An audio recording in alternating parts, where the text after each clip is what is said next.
کچھ دیر کے لیے تو میں سن ہو کر رہ گیا. میری آنکھوں میں اندھیرا چھا گیا. تھوڑی دیر بعد جب اپنے چوگردے کا احساس ہوا تو محسوس کیا جیسے میری ہستی کا ایک حصہ مر گیا تھا. رات کی رات بسوں میں سفر کرتا ہوا اگلی صبح میں رامیشورم پہنچا. زہرا کو کیا تسلی دیتا اور کیا صبر دیتا اپنی بھانجی محبوبہ کو جو رو رو کر ہلکان ہو رہی تھی. میری آنکھوں کے سوتے پہلے ہی سوکھ چکے تھے. تھمبا لوٹ کر بہت دنوں تک سارا کام کاج ساری مصروفیت بے معنی لگنے لگی. بہت دنوں تک بہت ملال لگا. سب بے معنی لگتا تھا. پروفیسر دھون دیر دیر تک حوصلہ دیتے تھے. کہتے SLV پر جیسے جیسے کام آگے بڑھے گا مجھے صبر محسوس ہوگا اور یہ مایوسی کم ہوتے ہوتے گزر جائے گی. 1976 میں میرے ابا زین العابدین 102 سال کی عمر میں وہیں رامیشورم میں انتقال فرما گئے. 15 پودے پوتیاں چھوڑ کر گئے تھے پیچھے اور ایک پڑپوتا. دنیاوی طور پر وہ صرف ایک اور بزرگ کی موت تھی. کوئی بڑا ماتم نہیں ہوا، جھنڈا نہیں اتارا گیا، نہ اخباروں نے سیاہ حاشیے دیے، نہ سیاستدان تھے وہ، نہ ودوان کوئی، نہ کوئی بڑے سرمایہ دار. ایک سیدھے سادے انسان تھے، فرشتہ صفت، اور ہر اس بات کی وجہ تھے جو دانائی اور پارسائی کی راہ دکھاتی ہے.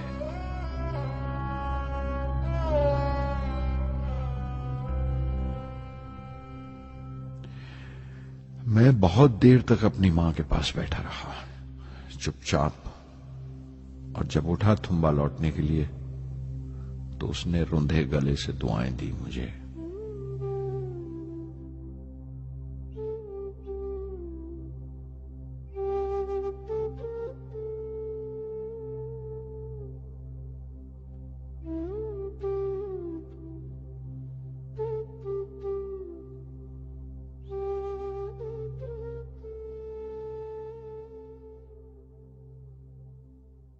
SLV-3 اپوجی راکٹ جو فرانس سے اڑائی جانے والی تھی اچانک کچھ مشکلوں کا شکار ہو گئی. مجھے فوراً فرانس جانا پڑا. میں روانہ ہونے ہی والا تھا کہ میری ماں کی موت کی خبر پہنچی. یکے بعد دیگرے 3 موتیں ہو گئی میرے گھر میں. اس وقت مجھے اپنے کام میں پورے دھیان کی ضرورت تھی. 100% لگن سے کام کرنے کی خواہش کسی اور لگن کی گنجائش نہیں چھوڑتی. مکمل نیتی اور پوری لگن سے SLV-3 کا خواب 1979 کے درمیان میں جا کر پورا ہوا. ہم نے SLV-3 کی پرواز کا دن 10 اگست 1979 طے کیا تھا. 23 میٹر لمبا 4 سٹیجز کا یہ راکٹ 17 ٹن کا وزن لے کر 7:58 پر بڑی کجدائی سے اڑا اور خلا کی طرف روانہ ہوا.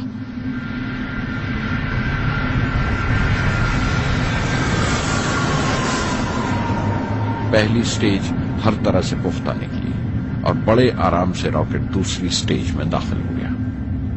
ہم سب دم بخود رہ گئے، سانس روکے بیٹھے تھے. ہمارے برسوں کا خواب آسمان کی طرف سفر کر رہا تھا. اچانک ہمارے خواب میں درار آئی، ہمارا سکوت ٹوٹا، ہماری خاموشی ٹوٹی. دوسری سٹیج قابو سے باہر ہونے لگی تھی. 317 سیکنڈ کے بعد پرواز ٹوٹ گئی. میری محنت اور امید چوتھی سٹیج کو ساتھ لے کر تمام ملبہ سری ہری کوٹا سے 560 کلومیٹر دور سمندر میں جا کے گرا.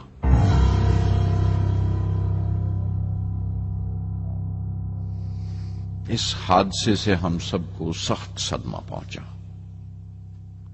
میں غم و غصے سے بھر گیا، نچڑ گیا، بالکل جسمانی طور پر بھی اور ذہنی طور پر بھی. میں سیدھا اپنے کمرے میں گیا اور بستر میں دھنس گیا۔ میں نے اپنے کندھے پر ایک دلاسے کا ہاتھ محسوس کیا تو آنکھ کھولی۔ دوپہر ڈھل چکی تھی، شام قریب تھی۔ ڈاکٹر برہم پرکاش میرے سراہنے بیٹھے تھے۔ ان کی اس ہمدردی نے چھو لیا مجھے۔ میں اداس تھا، مایوس تھا، لیکن اکیلا نہیں۔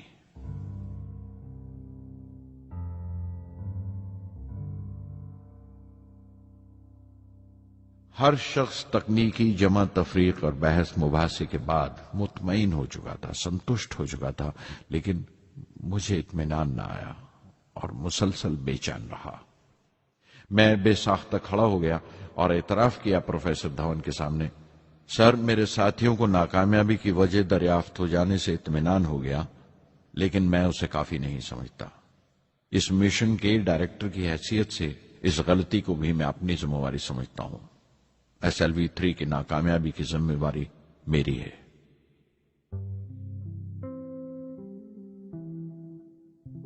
سائنس کا کام کمال درجہ اتساہ بھی دیتا ہے، خوشی بھی اور اتنی ہی گہری مایوسی بھی۔ اس طرح کے واقعات سوچ سوچ کر میں دل کو ڈھارس دیتا رہا۔ یہ خیال کہ انسان چاند پر اتر سکتا ہے سب سے پہلے ایک روسی سائنٹسٹ نے سوچا تھا۔ اسے حقیقت بننے میں 40 سال گزر گئے جب امریکہ نے اسے پورا کیا۔ پروفیسر چندر شیکھر نے چندر شیکھر لمٹ کا آوشکار کیا تھا 1930 میں، جب کیمبرج میں پڑھ رہے تھے، لیکن 50 سال بعد انہیں اسی ڈسکوری پر نوبل پرائز ملا۔ وان برون اپنی سیٹرن لانچ وہیکل سے آدمی کو چاند پر اتارنے سے پہلے کتنی ساری ناکامیوں سے گزرے ہوں گے۔ پہاڑ کی چوٹی پر اترنے سے پہاڑ پر چڑھنے کا تجربہ نہیں ملتا۔ زندگی پہاڑ کی چڑھانوں پر ملتی ہے، چوٹی پر نہیں۔ چڑھانوں پر ہی تجربے ملتے ہیں اور زندگی منچتی ہے اور ٹیکنالوجی ترقی کرتی ہے۔ چوٹی پر پہنچنے کی کوشش ہی میں چڑھانوں کا علم حاصل ہوتا ہے۔ میں ایک ایک قدم چلتا رہا، چڑھتا رہا چوٹی کی طرف۔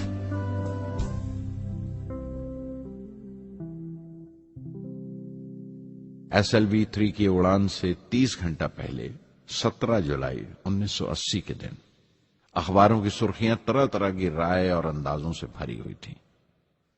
زیادہ تر رپورٹرز نے پہلی SLV کی اڑان یاد دلائی تھی کہ کس طرح وہ راکٹ فیل ہو گیا تھا اور اس کا ملبہ سمندر میں جا کر گرا تھا۔ کچھ لوگوں نے تو دیش کی دوسری خامیوں کا ذکر کرتے ہوئے بھی اسے SLV-3 سے جوڑ دیا تھا۔ میں جانتا تھا کہ اگلے دن کا نتیجہ ہمارے فیوچر کے اسپیس پروگرام کا فیصلہ کرنے والا ہے۔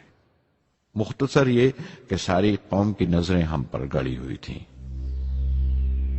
18 جولائی 1980 صبح 8:03 پر ہندوستان کا پہلا سیٹلائٹ لانچ وہیکل اڑا۔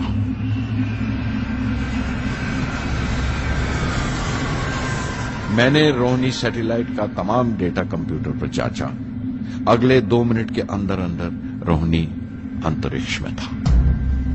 اس تمام شور و غل کے بیچ میں نے اپنی زندگی کے سب سے اہم الفاظ ادا کیے۔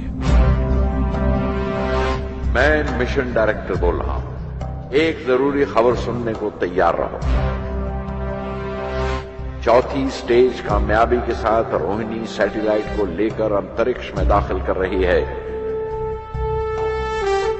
میں بلاک سے باہر آیا تو میرے ساتھیوں نے مجھے کندھوں پر اٹھا لیا اور نعرے لگاتے ہوئے جلوس نکالا۔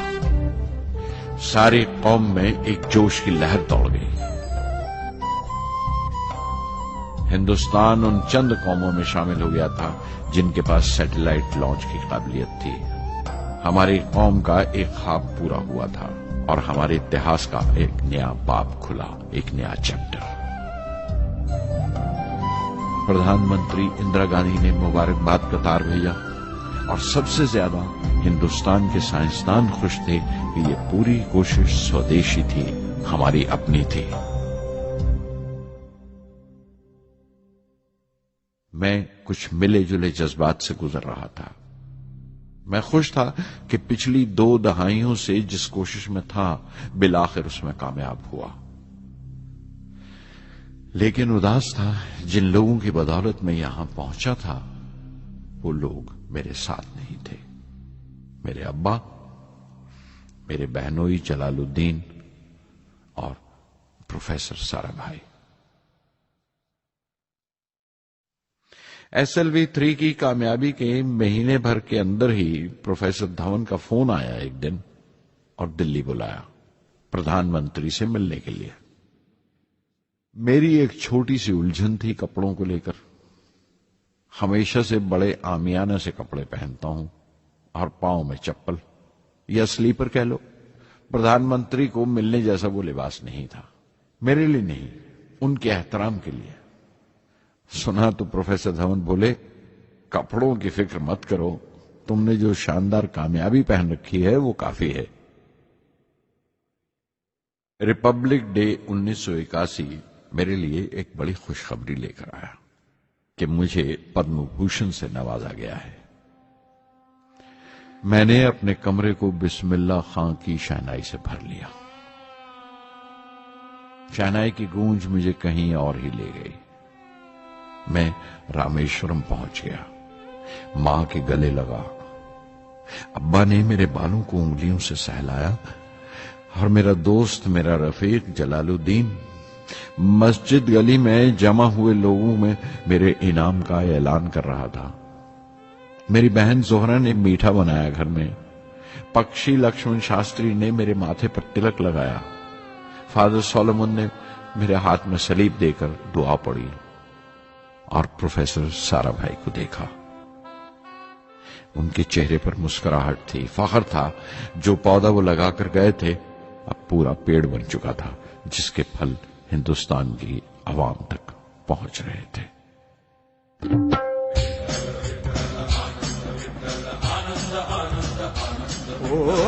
آنند سے ڈوہی آنند ترنگ، آنند سے ڈوہی آنند ترنگ، آنند چی انگ آنند سے آنند چی انگ آنند سے آنند سے ڈوہی آنند ترنگ، آنند سے ڈوہی آنند ترنگ۔